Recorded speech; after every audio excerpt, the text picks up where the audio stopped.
Dear Harstem, in my opinion, Protoss race is too forgiving.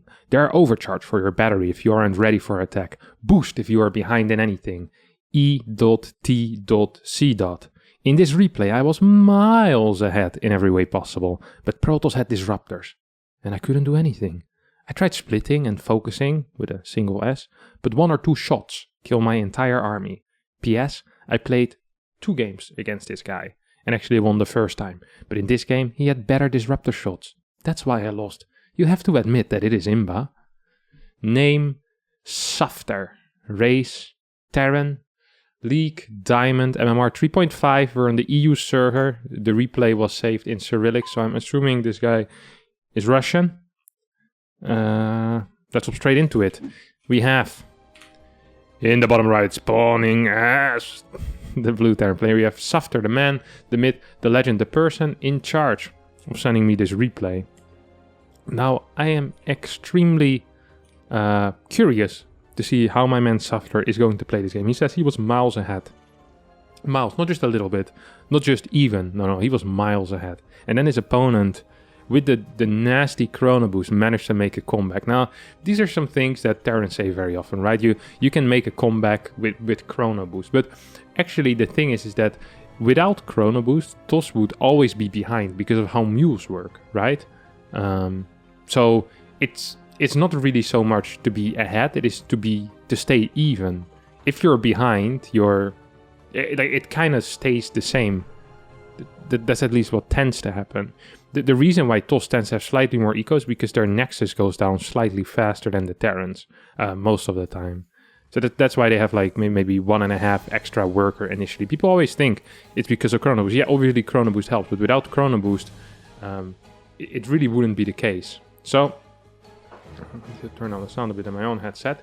We have my man Safter scouting his opponent, sees everything, and is probably going to be too late for a block on the natural here, which is interesting because his scout timing was, I think, pretty much after Depot, which is some of the fastest scout timing I've seen in my life, or like slightly after Depot, like a 17 scout. If you scout this early, you either eBay block or you steal the gas or something. I don't actually know, but I've never seen it being played like this, where you don't do anything with that scout. Interesting start, that's for sure. Now we have Reaper coming out already. We see a single gas, and the CC should be built relatively soon from now. There comes the command center. Yep, there we go. Pylon won't be able to quite block that. Well, it's going to be able to block the initial location. There should be a cancel on this pylon, by the way, at this point. That's, yeah, Safter should take out this probe. I was going to say, if he just runs past that would be very sad. And not very good at all. Alright. Stalker for the TOS, no warp gate yet. What do we have here for our Terran player? No second gas, complete lack of workers so far. Okay, he builds 2 at the same time. Slight delay there on the workers. Okay, I'm going to be paying a lot of attention to how quickly he will be building workers, because he says he got miles ahead and then lost because of Chrono Boost. Very, very often. Very, very often. When Terrans tell me this, look at their replay and they have like 2 command centers not building SCVs for 3-4 minutes in the game. It's like, really? Chrono Boost? That's what you're gonna blame this on? Like, that's definitely not, my dudes. That's definitely not it. But we'll see. We'll see. Maybe the Chrono Boost, you know, is stronger than I imagine it to be. Or than I know it is. At least I believe it is. We see the TOS not getting any upgrades yet. No warp gate. Let me see. Ooh, Twilight and Robo at the same time. Okay. Tech Lab straight away on this factory. Wait, what happened with the Marine? Did he skip his first Marine or did he lose it? Okay, he didn't lose anything, so he skipped first Marine. Oh, right, he played gas first. So, slightly less economical opener, but it's going to allow him to do that type of stuff, like Reaper into Reactor, fast factory. He's not really using the factory right now. Curious to see what he wants to use it for. Okay, it's going to be a Cyclone. As this pylon is being taken out. We have at least decent SCV production. 2 Stalkers move across the map. Reaper still alive, got a single kill. Ooh, is this a wall? I guess it is, right? I never actually walled it. To be fair, I veto Submarine. This map is awful for Protoss. Just terrible for Protoss. Prison? Okay, well this is a build order I'm absolutely not familiar with what the Protoss is doing over here. And he's going to be trying to trade a little bit with those Marines, but sadly for him the Cyclone comes out. Good start here for Safter, honestly. He is indeed going to be, as he said it, miles ahead. He will be able to take out at least one worker here if he decides to micro his Reaper. He does decide to micro his Reaper. If he would focus fire, he'd probably be able to get like 2-3 here. But it doesn't really seem to be the case. Oh, there we go. Yeah. Attacks a full health one as well. Now, one of my favorite things to do is when the Terrans are controlling their one Reaper, is to keep an eye on their minerals here, you know? You just want to see, like, hey, what's happening with the mineral count while you're microing this Reaper. Yeah, I don't think he's gone back to his base in a bit now. Okay, now he's like, oh crap. Oh, let me throw everything here. He's super supply block. Needs to build 3 depots at the same time. Probably can just throw down a command center, yeah? And 2 extra barracks at the same time. Just do it, buddy. I know you want to. Don't pretend like this was all planned. Just another CC. Just do it, man. I know you can. I know you can. But yeah, Safter actually is in a very, very good spot right now. Safter is actually going to be just way ahead. Equal worker count. Third base is faster. The only thing he's really lacking is a second and third racks.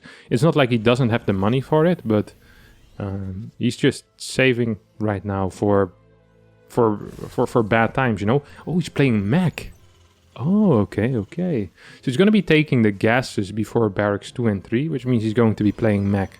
That makes sense, of course. I kind of should have seen that coming. The barracks...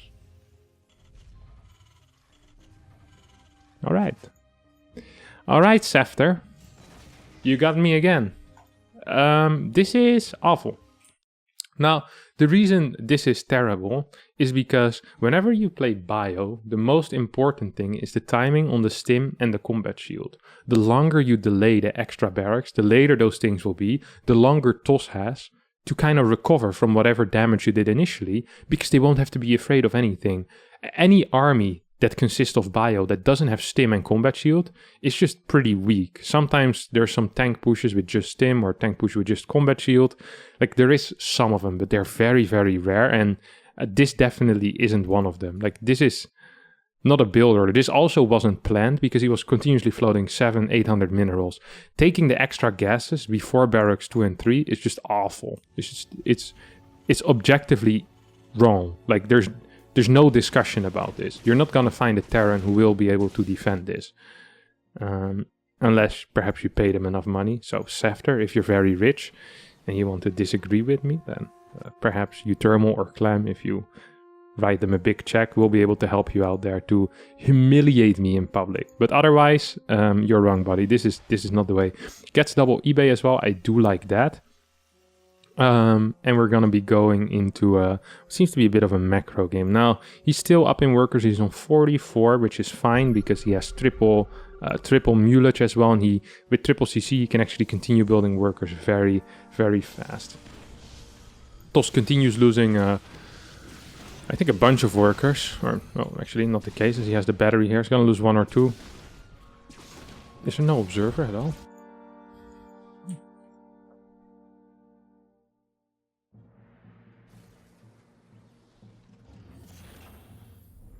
I don't think this one's going to move. I think we're going to be building an observer from here. Yep. So we have the unmicroed Banshee doing absolutely nothing. It's impressive. He knows there's nothing in the main. It's like, you know what? You know what would be better? I either have a base that is undefended completely, or I have a base where his stalkers are, and where there's a battery to defend the probes. And my man Safter, with the genius decision making that he has shown so far, decides to not only not go to the main, but afterwards starts attacking the stalkers rather than the probes, because I think a couple of the probes here are vulnerable. This is just impressive to see. He's really you know how sometimes people, you'll look at a replay of yourself and you think to yourself, this wasn't the most efficient use of my unit. My man Safter here, he will look at this replay and he can honestly tell himself, this was the least efficient use of my units. This is the worst. If you have a scale of efficient and not efficient, he'd be at the 0 mark. This would be You know, I'm not sure if you guys have ever had to, what you call it, with a thermometer. So you get like a thermometer and you need to know like how to make the scale of it. What you do is you have like your 0 mark, which is like water that is about to freeze, and then you have the boiling, and in between there's a scale of like 100 degrees Celsius in between. Okay, that's I had to do that in science class once. Awful, but I hate drawing and stuff. But with a ruler, it's all difficult, and fractions, God knows, I didn't finish elementary school, so very difficult. Don't worry about that. Now imagine instead of a thermometer, we have a scale of efficiency. My man Scepter would be on the absolute far left, or on the bottom, wherever your 0 point would be. Because this Banshee, where did he go? I died already. Could have actually single-handedly cleared this entire base, or this base. Well, no, there's a battery here. So just this base.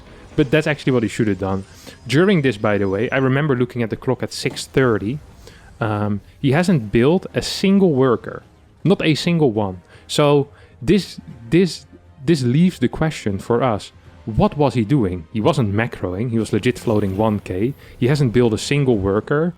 I hope to God he wasn't microing his Banshee, because I actually feel like just hold positioning it there, or just shift queuing it in would have been better than what he did just now. What was he doing? I can't actually figure it out. I just don't know. I could go in first person vision and figure it out, but without doing that, I don't think it's possible to see what he did, because I don't think he did anything. Maybe someone rang the doorbell and he had to get it. Forgot to press the pause button, and he just came back. He's like, oh, let me float my third down. A good call, though. At this point, he's not actually that far ahead. Economically, is he? Like, his mining isn't that great, especially because he also isn't throwing down mules. He's... like, you can't complain about the energy that your opponent has if you never use your own energy, you know? You can't say, oh, my eco is worse because chrono boost. No, your eco is worse because you legit have 9 mules that aren't being used right now. 8. 3 over here, 3 over here, and 2 over here. It's legit 8 mules. Like, that's an insane amount of money. And you're not using it. Also, you forgot to build workers for a very, very, very long time. Like, this is absolutely nothing to do with macro, what you're showcasing here. I'm just surprised. I'm so confused. I have this cool overlay where you see the red arrows and the blue arrows and who's mining more. And now finally Sufter is mining more because he dropped 2 mules. Mind you, 2 mules. This guy had 8 freaking mules ready. And just with 2 mules he manages to already beat his opponent. Here, double arrow. That means he's way above. I don't know what these arrows mean. I have the wrong overlay. It's okay. It happens to the best. That's also why we have the ESL Pro Tour logo here. Trust me, guys. This is not an ESL Pro Tour game, alright? It might look very high level at times, but this is not an ESL Pro Tour game. We have another barracks. How many do we have so far? We had 4. The Sim City, once again. We gotta stop this, alright? Like, I'm done with this type of Sim City. Like, E-base go over here, barracks go over here. You build them in a line so you have some space. Like, this looks ugly, man. Please never become a city planner. Please don't. Even though we've been ripping on our man Sefter for the past few minutes, he still is in a fine spot. How did he create this army with what he has, by the way? Look at...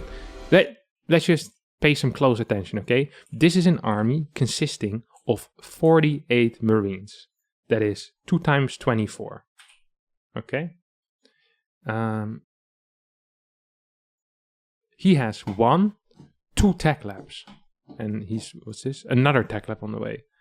He's been consistently producing Marines out of these. Finally, he's building some Marauders, but consistently been building Marines out of these up until this point. Why? Like, really, why? Why does he think that Marines... If Marines would be the call, which I don't think they are in this case, I think more Marauders is almost always better. Why would he get the double tech labs? I guess he needs to get Stim and Combat Shield first. But then you use them for Marauders. Stop with this just Marine stuff. It dies so hard against Colossi, against Archons, against Storm. Like, Marines have very good DPS, but the moment any type of AoE hits the field, they start sucking so hard. Like, Colossi absolutely poop on Marines. It's not something you want happening to your Marines, man. That's not what you joined the Navy for. Many people say they joined the Navy to help people, or they didn't know what to do after high school and the military was there for them. None of them, when asked in a 2012 survey, said, I would like to be pooped on by a Colossus. No, zero. Nul. Nientos. Nada. Actually none. Absolutely none. Now, that's painful because he does have a lot of Marines, getting some Marauders.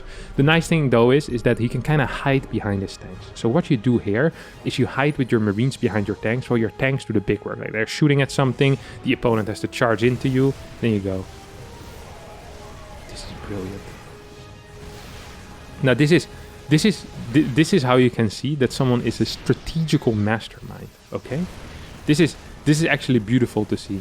He puts these. Okay, I kind of want to pause for this, but oh my god, this engagement is just high level stuff. Okay, he puts the tanks back far enough that they can barely hit the outside structures, and then he moves his Marines so far forward that the Colossi and even the Stalkers. I even saw some Zealots get shots off without being hit by these tanks.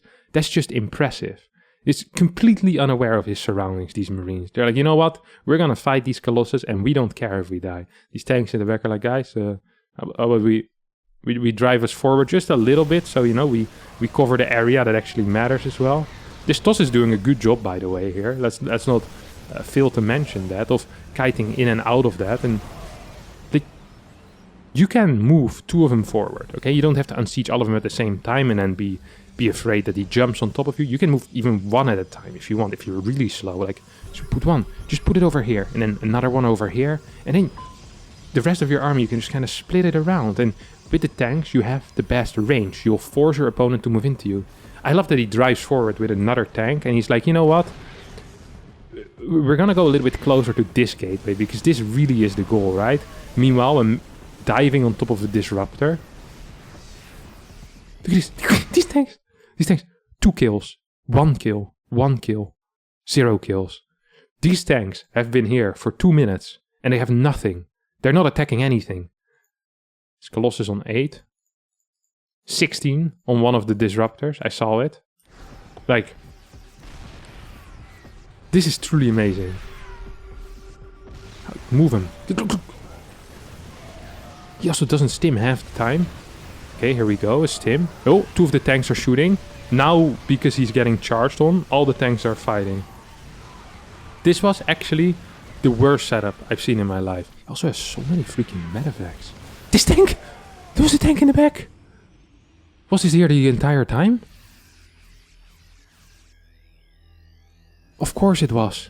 In case this area was too far forward. I'm surprised we don't see like a tank over here to defend the rocks or something like that. I wouldn't want these nice stones to go to waste by some nasty zealot. So yeah, that's a good point. Defend those rocks, buddy. Okay, planetary. Now, after all of this, after literally doing everything wrong in the past 8.5 minutes, he's still ahead. He's completely fine. He hasn't taken a good engagement. His macro's been awful. His unit comp sucks. He's ahead. He's winning this, okay? This is... A-okay. He loves this.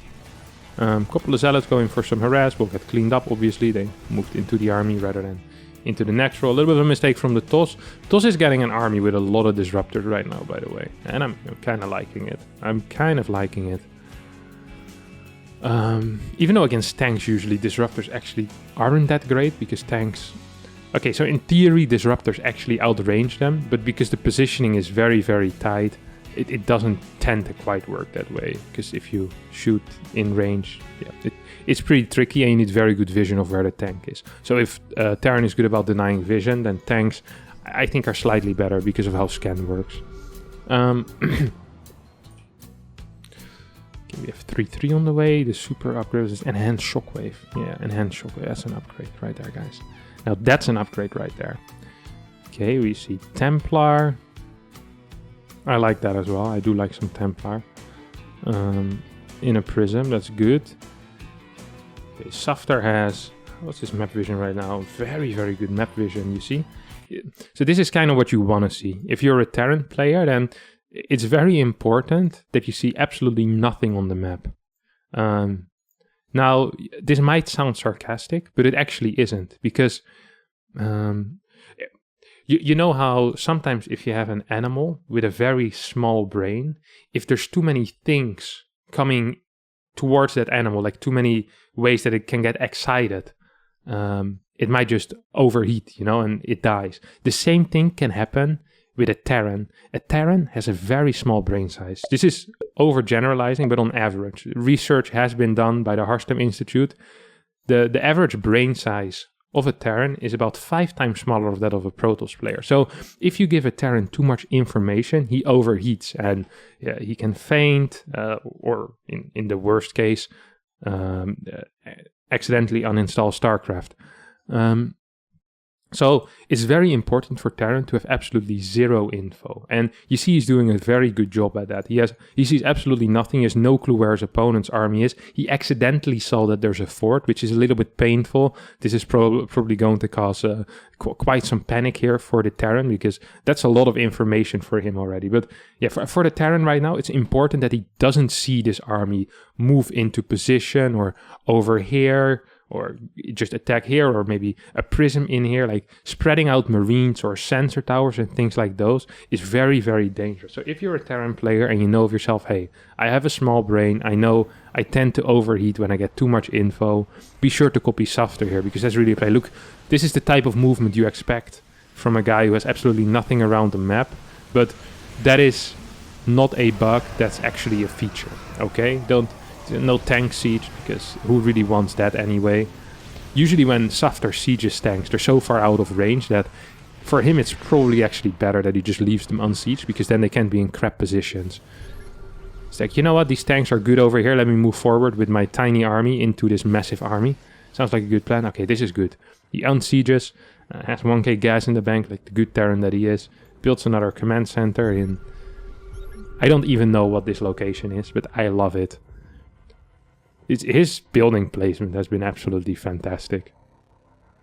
He sees an empty spot and he just wants to build something there, you know. It doesn't really matter if it makes any sense or not. It's like, oh, there's space here. Maybe the next sensor tower, the next turret will be over here. A couple of depots on the left side, or an armory here. You know, you never know. As long as if he's there, he's focused and he thinks he needs that structure, he'll build it right where he sees it, okay? He'll build it right where he sees it. Now, we have Saftar moving in to attack the fort base. He gets some accidental vision of his opponent. Now let's have a look at this tank siege. Is this going to be better? So last time what we did is we made sure to be very far back with our tanks. Oh no, he's kiting back. This is good. This is what you want to be doing. You trick your opponent into attacking into your tanks. Look at these tanks. They're actually putting in some work. And even though this fight probably shouldn't have been taken, the way he took this fight was 1,000,000 times better than the other fight he took. Actually 1,000,000 times better. The only problem is that he invested a little bit too much in medevacs and not quite enough in things that actually do damage. That is an issue. If you have 3 Vikings and 12 medevacs remaining after a fight, that could be considered bad. But I don't want to be a party pooper here for Saftar. He's struggling hard enough already in this game. I love this one as well, by the way. Builds 1 CC over here, another one over here. Oh man, the building positioning. This is just beautiful. You love to see it. You love to see it. What do we have for the Toss here? Toss is gaining an advantage in economy again. His upgrades are looking solid. He has disruptors, a 5th base on the way. This observer has literally seen everything. Sometimes people say, I've seen it all. But this observer actually has seen it all. He's seen everything move out from the nether. Oh no, sorry. He missed this barracks. He didn't see. But everything else he pretty much has seen move out. Okay, a little bit of a drop. Some solid multitask. Is he only looking at the drop right now? This sometimes happens. Where Terrans only look at the drop, but they forget to do the rest. And then they pretend like they multitask. That's one of my favorite things in the game. Now, here's Don Shimabak. There's a way better army. Army that can actually fight. What? Hello? Oh, throws down a couple of storms. I think we should just A-move into this, honestly. Shoots a nice disruptor shots on 6 of his own zealots, but yeah, it's way too far ahead at this point. Yeah, this game is just pretty over. The game is actually just pretty over. Command center finally landed though. I like that both players take this one rather than just the one over here. That's probably a bit closer. And now I kind of start thinking, you know, like, was this really true? Is this really true what Safter said here, you know? Let me just open what he said again. He said, in this replay, I was miles ahead in every way possible. But Protoss had disruptors, and I couldn't do anything. Now, I'm afraid that isn't completely the truth there, Safter. Okay. You were miles ahead, okay? You were in a really good spot. You were up in workers, you had a faster command center, then you decided to stop building workers for 2 minutes straight, legitimately 2 minutes straight. You made a push out, which probably should have hit a bit faster already, because you completely forgot about your barracks. Consisted of only Marines, attacking out of tank range, into batteries, Colossi and Disruptor. And even after that, you were still ahead.